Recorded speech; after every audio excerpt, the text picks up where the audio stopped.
What's poppin', Meta Gang? It's Mark with MetaGifts LLC, here to share ideas and raise the collective vibe. Thank you guys so much for watching that last video and liking and sharing and subscribing. That video that I just put out got at least 5 times the amount of engagement than I usually get, so I was not expecting that. Thank you so much. If you're new here, welcome. Let's just jump right into it. So, last video was about signs from the universe, synchronicity, why you keep seeing the same numbers. Today's video is about angels, spirit guides, ancestors, how you connect with them. Because as a multidimensional spiritual being having a human experience, you have angels and spirit guides. Every single person on this planet has angels and spirit guides, I promise you. It's not just me or that one person, you know, that calls themselves psychic. It's everybody. I was thinking earlier, kind of thinking about how to make this video earlier on in my life, whenever I first heard the term spirit guide or like angel. The image I created for myself was that, like, if you had a spirit guide, it's like you see an apparition or like a ghost in front of you, and your dead granny or someone like appears in front of you and is like, the money's buried under the tree in the backyard. That happens, I guess. I don't know. It's never happened to me, but I assume that can happen to people. People say that has happened. My experience with spirit guides has been a lot different from that. Definitely not what I expected, but now that I have my own experience with spirit guides, things sort of make more sense, and I would love to extend that understanding to you guys. So that's what this is about. So without any religious filter or program or any program whatsoever, really, just understand that when we talk about an angel, we're just talking about a loving light being that exists in a higher dimension, so therefore it has access to any space and time and can always interact with you or help you or be in contact with you whenever or wherever. In the third dimension, we're stuck with time being linear, and we're stuck with the 3D space. We don't have to go too deep into this because it's really not necessary. All you really need to understand is that everybody has these spirit guides or angels. And why do you have the angels? In my experience, what I've found with angels is angels are there just because they love you, which is really cool. And in a lot of circumstances, spirit guides are also there just because they love you. While spirit guides might not have the power and the access that angels have, they still exist at a higher dimension than you, and they can access you pretty much at any space or any time. But those spirit guides you have are more specialized with you and your journey, and they are more intimately connected with you and know you and what you are struggling with, and they're very intimately involved, so they can be some of your best help. It's really important to remember you are never alone. Even if there is nobody around you, you are never alone, I promise you. You are surrounded by good help, so there's nothing to be scared of. You get this awesome spiritual guidance just because you exist. We need to talk about how you personally can create a stronger connection with your spirit guides and your angels, and how you can interact with them. So that's really important because you never learn this in school. Nobody really goes out and teaches you how to do this from the jump. It's more occult, but this information is really universal and anybody can apply this to their life, and they probably should. What is the most important to note, which I did say in the last video, is that your angels and spirit guides will not intervene into your life or impose themselves on your free will because they love you. And regardless if they are able to do something for you or correct one of your moves, they are not going to always do that, because sometimes you need to learn and experience and fail so you can gain more wisdom and knowledge. There's like a blanket non-intervention policy, I guess you should say, when it comes to spirit guides and angels. So the way that you get spirit guides and angels to interact with you in your life is you have to invite them into your life, and you have to invite them to participate and to guide you and to show you more signs and to give you help with the things you want help with. You have to ask so they aren't imposing on your free will. It's really that simple, but please don't ever forget it, because it's so simple that it works, and it's so simple that you can easily dismiss it also. So the first way that you contact an angel or a spirit guide, which I remind you, you always have one. No ifs, ands, or buts. You definitely have one. You just ask. So whenever you first connect with your spirit guide, I would definitely recommend to be in a good state of being, a good space, very relaxed, very calm whenever you first engage with them. And this is for a lot of reasons. So because you are attempting to connect with a fourth, fifth, or sixth dimensional being, you need to raise your vibration up to meet it. It doesn't just come down and meet you on 3D.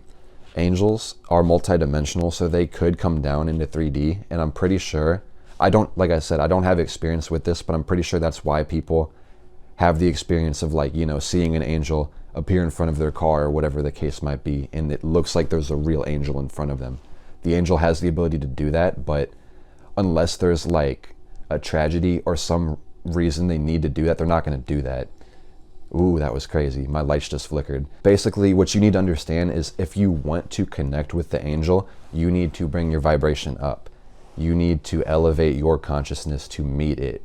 So the way you elevate your consciousness in the most simple way, if you want to connect with your angel or spirit guide, is to take some time to be alone, get some solitude, make sure no one's going to disturb you, do some deep breathing, relax your body, and what you're basically wanting to do is move out of the third dimension into the fourth dimension. And the way you do this as a human is to pay attention to your internal body. This basically means using the sixth sense, which is feeling, intuition. Relax your physical body and sit quietly and still so you can get a sense of what it feels like inside of your body. Disconnect your spirit from the physical body. Basically, I'm just telling you to relax. Once you relax your body and clear your mind through meditation or breathing, you are able to pay attention to your intuition or your subtle senses. And what is happening whenever you relax like this is you are going from a beta conscious brainwave state to alpha, which is a conscious but also subconscious brainwave state. And your brain is going to be cycling slower, and therefore you're going to be going up in consciousness because you are now in the conscious brainwave state and the subconscious. It goes deeper. You can fall asleep if you get too relaxed, but you kind of want to be in the state that they call trance or gnosis. And this is where you gain connection to a whole nother dimension. You can spend your whole life trying to go out and find your spirit guides and pick up books and read about this and that. But if you don't spend any time inside your body, you're not going to find what you're looking for. You shouldn't be looking for your spirit guides outside of you because you are not going to physically see them standing in front of you or find them in the woods or whatever I don't know what you expect, but you're not going to probably get what you expected. What I will tell you to expect is to expect feelings in subtle ways in your own body, intuitive hits, and certain things resonating with you, certain things not vibing with you. A lot of times these are your spirit guides giving you information and telling you what to do, what to engage with, what not to do, what doesn't feel good, what isn't going to help you. So predominantly your angels and spirit guides are going to be interacting with you through your sixth sense feelings, intuition, and vibrations, and just how things feel to you. And they're also going to be interacting with you through your seventh sense ideas and thoughts. And it's really important to understand that a lot of times your thoughts are not your thoughts, that as a spiritual being, you are telepathic. Everything in the universe is connected, and thoughts can travel wirelessly from person to person. Thought forms can travel through dimension. So therefore, a lot of times you connect with your angels and spirit guides through ideas that you receive, not knowing that you received it from your angel or your spirit guide. This is what we call channeling. So channeling is when you subconsciously receive thought forms or ideas from a different source and you are processing it. You are a channel. That's why they call it channeling. If this sounds woo-woo and Gnostic and idolatrous, just think about any time that you are with a friend or somebody who's hurting or suffering and you suddenly gave them advice that you didn't know where it came from and it sounded so good, you're just like, oh my goodness, I need to take that advice. I need to take my own advice. Where did I get this? That was so smart. A lot of times, because you have your own spirit guides and angels, and your friend, which is most likely part of your soul family or soul group, who has their own spirit guides and angels, this whole gang of spirits is sharing ideas in thought forms, and a lot of times to help your friend get the message, their guides may send you a thought form that you can tell them so that they can integrate whatever lesson they needed to learn. This happens so often, and a lot of people don't even know that they're really doing it, because these are some of the subtle ways that your spirit guides and angels automatically do connect with you because of the blanket non-intervention policy. I don't know what you want to call it, but since they don't want to fuck up your free will, they're gonna basically just share nice ideas with you, see where you resonate, see what you want to do, and they're gonna point you in the right direction. It's like an ideal parent situation. You're definitely not gonna let your kid touch the stove. If your kid is playing around and being dumb, it's like you gotta let them learn through experience. Sometimes you can't block people's spiritual experiences, which are your experiments. That's how you learn. So that's really the gist of this video and how you connect with your spirit guides. So if you want to connect with your angels or spirit guides tonight, all you have to do is spend some time alone, relax yourself, meditate for a little bit, and either verbally or mentally invite your angels to participate into your life. And as an example, I could say, angels, spirit guides, thank you for guiding me. Thank you for being here.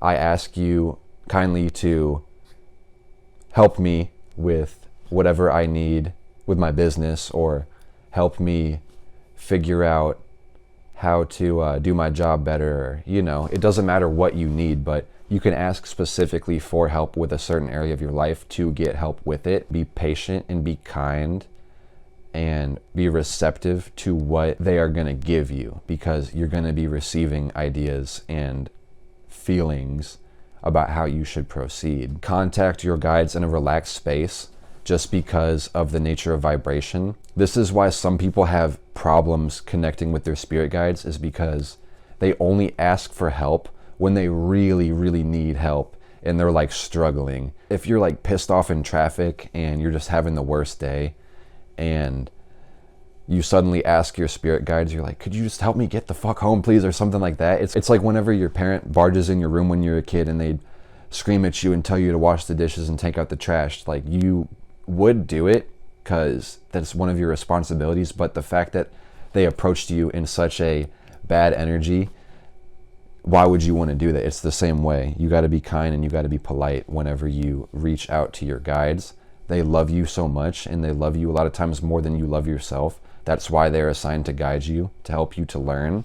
So give them love and kindness and respect back, and it's going to kind of just, the cycle is going to be beautiful. If no one has told you yet, I will tell you again, you have spirit guides and angels that are always within your reach of contact. So if you want to contact them, just do it, and then you will have a interactive relationship with them, because you are never truly alone. The universe loves you so much, and it wants to help you get what you want. You just need to ask for it. And once you realize that, your life will change so much in nothing but positive ways. So if you guys enjoyed this video, you know what to do. Hit that like button, subscribe to the channel if you aren't already, leave me a comment, let me know what you guys think. Have a beautiful day, and I will see you in the next video.